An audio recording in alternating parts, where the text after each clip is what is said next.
집값 상승이 우리나라만의 현상이 아니거든요. 재건축에 대해서는 좀 보수적으로 봤어요.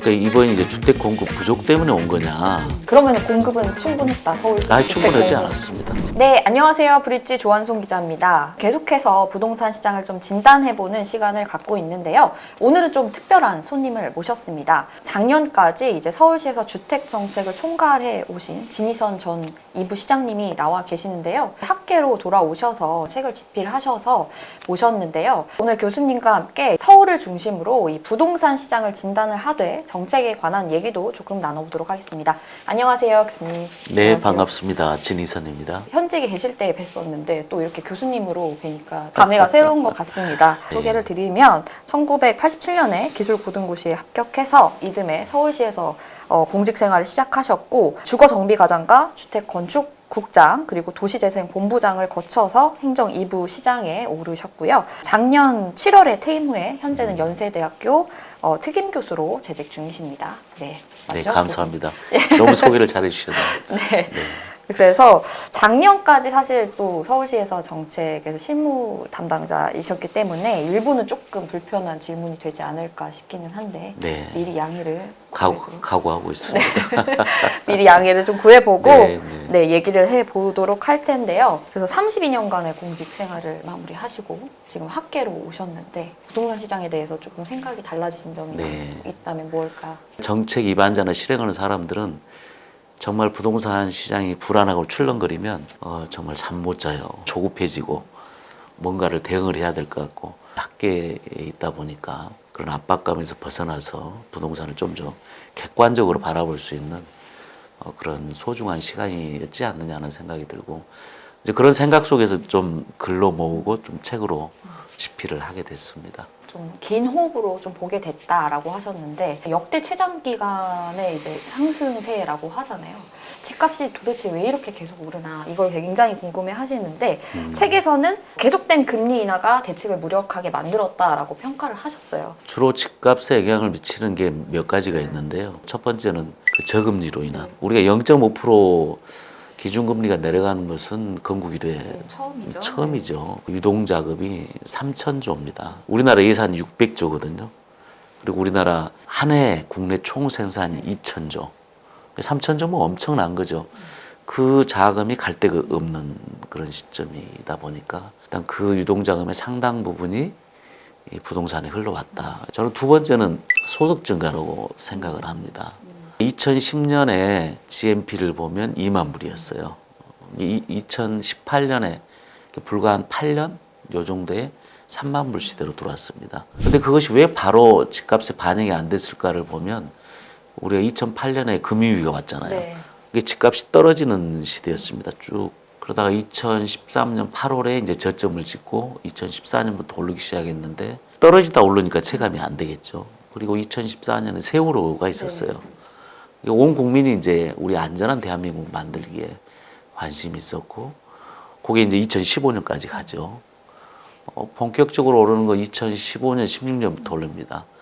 2016년도 가면 우리가 국정농단이라는 네. 또 대한민국에 엄청난 큰 이슈가 있었죠. 2016년 말 17년 가면 이제 대통령 탄핵이 있었고, 네. 그래서 문재인 정부가 들어와서 이제 온 국민이 이제 그런 사회적 이슈들이 해결이 됐으니까 정신 차려서 보니까 집값이 상당히 오른다는 걸 체감을 하고 이제 언론에도 그때부터 집값 문제가 막 대두가 돼요.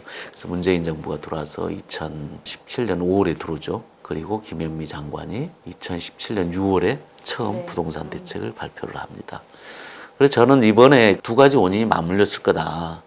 하나는 저금리로 인한 네. 유동자금이 부동산에 유입된 거 하나하고 두 번째는 그동안에 우리 소득 네. 향상 그리고 경제 성장이 상당히 돼 있었는데 그것들이 사회적 또 다른 이슈 때문에 누적이 돼 있다가 이번에 그게 맞물려서 이렇게 폭발적으로 일어나는 게 아닌가 하는 생각이 듭니다. 근데 사실 코로나 팬데믹이라는 이게 우리가 전혀 예상하지 못한 변수가 발생을 해서 금리 인하나 뭐 재정 확대가 불가피한 측면이 있었다라고 한다면 어떤 대책이더라도 집값을 막을 수 없었다고 보시는 건지 집값 상승을? 저는 쉽지 않았을 거라고 봐요. 집값 상승이 우리나라만의 현상이 아니거든요. 동경이나 뉴욕이나 런던, 파리를 살펴보면 엄청나게 올랐습니다. 거기도.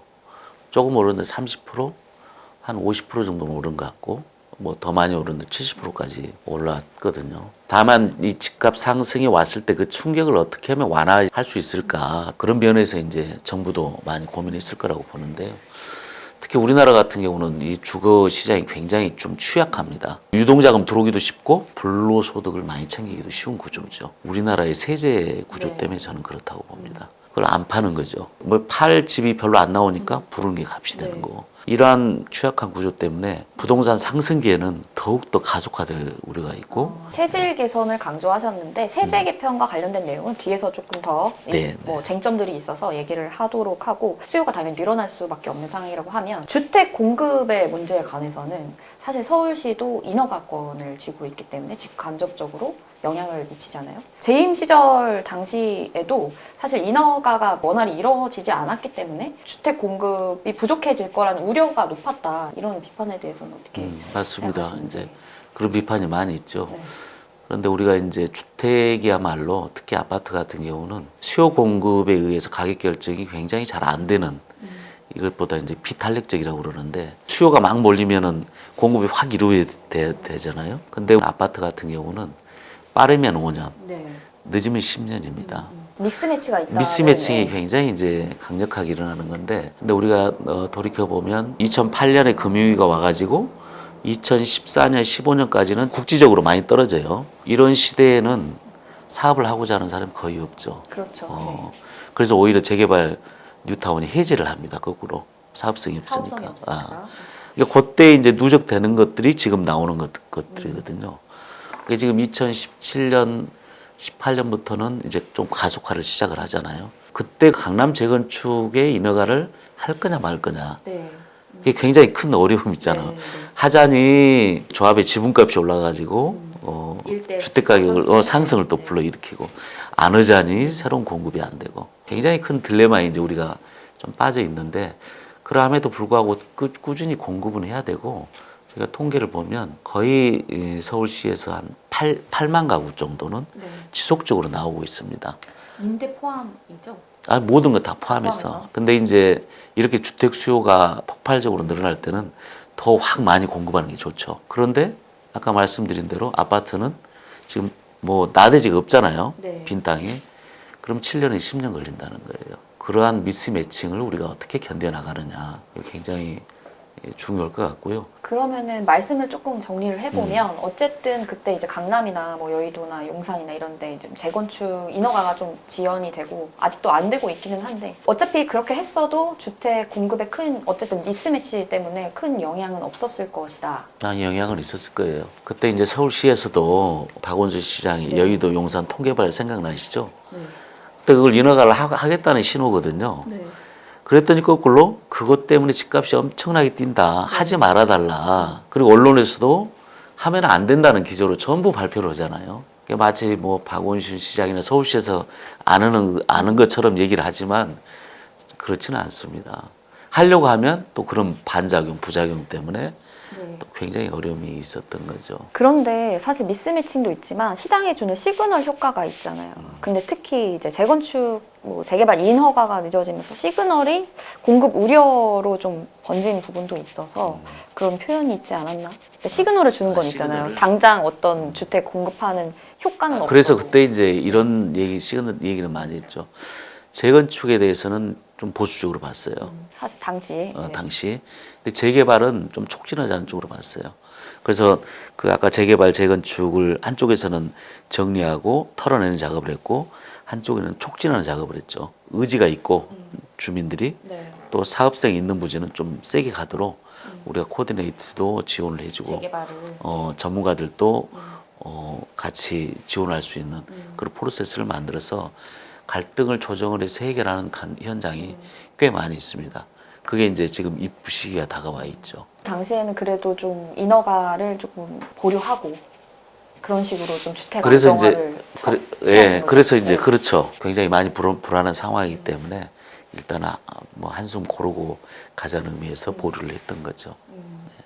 그래서 이제 주택 공급이 충분하다, 충분하지 않다 요거에 대해서는 사실 되게 쟁점이 되는 부분이기는 해요. 서울시에서도 주택 공급은 충분하다라는 기조를 계속 말씀하셨는데 그러니까 이번 이제 주택 공급 부족 때문에 온 거냐, 뭐 아니면 또 다른 요인 때문에 오는 거냐 가지고 굉장히 논쟁이 많은데 저는 뭐 어떤 한쪽 면만 가지고 상승이 왔다 저는 이렇게는 안 봐요. 왜냐하면 부동산 그 하락기인 폭락기라고까지 우리가 표현을 했던 이명박 정부 때를 보면 주택 공급이 그때는 오히려 적었어요. 이명박 정권 때 예. 보금자리를 했는데도 전체적인 양으로 보면 그런데 엄청나게 폭락이 되잖아요. 그리고 주택 보급률도 적었고. 근데 그때 당시는 또 사실 금융위기 여파가 2010년부터 있었던 그렇죠. 상황이지 않나 싶긴 한데요. 그래서 이 주택 시장이라는 것은 어느 한쪽 면만 가지고 볼 수 있는 건 아니다. 판단할 수 있는 게 아니다. 그렇죠. 그러면 공급은 충분했다. 서울시 주택 충분하지 공급. 않았습니다. 충분하지 않았다. 저는 충분했다라고 보진 않아요. 그리고 2017년 때 이제 문재인 정부에서 초기에 대응할 때도 집값이 이렇게까지 오르리라고는 생각지를 안 했던 것 같아요. 이제 물론 지나놓고 이렇게 사후 평가하기는 쉽죠. 주택 건축국장도 할 시절에 전문가들하고 2014년도, 13년도 이렇게 만나서 간담회를 해보면 2018년 때는 폭락기로 봤어요. 2020년이 넘어가면 집값이 굉장히 하락기로 들어갈 것이다. 이런 전망들을 많이 했었고 건설 회사나 부동산 개발 회사들이 대기업들이 네. 그런 폭락기에 대비해서 물량을 많이 네. 좀 조정을 할 때였습니다. 공급 얘기는 조금 뭐 여기까지만 하고 네. 네. 현직에 계실 때 이제야 말할 수 있다 느낌으로 정책적으로 아쉬웠던 부분이 있다면 무엇이 있을까요? 모든 일이 다 벌어지고 나서 평가하기는 누구 잘못이다. 그때 이랬었더라면 얘기하기는 굉장히 쉬운데 이제 그런 걸 좀 감안을 하고 제가 말씀을 드리면 2017년도에 너무 좀 낙관적으로 바라본 게 아니었을까. 붙여 있었던 이 수요들을 좀 감안을 하고 그때 주택 공급을 조기에 좀 더 세게 정책을 발표를 하고 진행을 했으면 좋았을 거다. 이게 올 2월 달에 정부에서 뭐 굉장히 크게 공급 대책을 그것을 2017년도에 발표를 하고 실행을 했다라면 지금 아니면 내후년쯤에는 좀 빨리 앞서가는 것들은 입주도 시작을 했지 않았을까. 네. 제가 하는 그 좀 아쉬움이 있더라고요.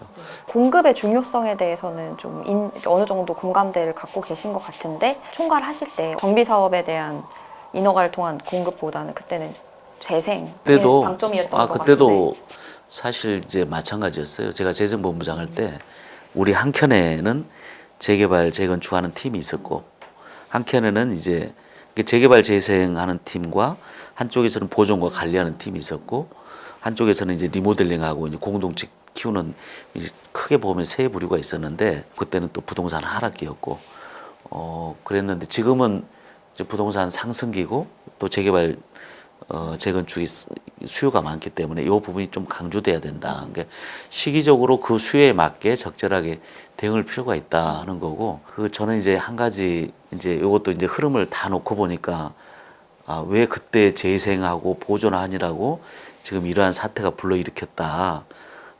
여기에 대해서는 제가 좀 반대 논리를 얘기하는 것이 그때 상황하고 지금 상황하고는 다르다. 이걸 분명히 말씀드리고요.